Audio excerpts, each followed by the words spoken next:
నేను మాట్లాడే ముందు ఒక చిన్న విన్నపం. ఆజన్మాంతరం సిద్ధాంతాలకి కట్టుబడి ముఖ్యమంత్రిగా, గవర్నర్గా, మెంబర్ ఆఫ్ పార్లమెంటుగా, గొప్ప రాజకీయ దురంధరుడిగా, వాక్కులలో తిరుగులేని వ్యక్తిగా శోభిల్లినటువంటి ఒక వ్యక్తి గురించి నివాళి సమర్పిస్తూ మాట్లాడేటప్పుడు కనీస మర్యాద పాటించడం ధర్మం. ఇలా వెనకాల నిలబడప్పుడు ఫోటోలు తీసుకుంటూ, మీరు కెమెరాలు పెట్టి ఫోటోలు తీస్తూ, అది మర్యాద?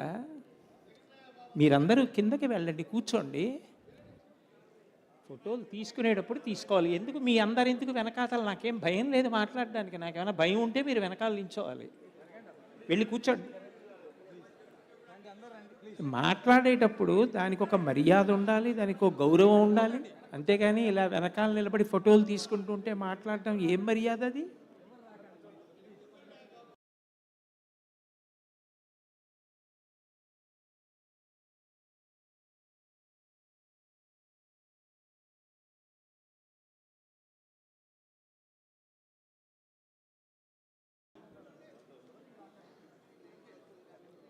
రోషయ్య గారికి సంబంధించినటువంటి సభకి ఇవాళ సత్కారం అందుకోవడానికి రండి అని నన్ను ఆహ్వానిస్తే నేను రావడం వెనక ఒక ప్రధానమైన కారణం ఉంది.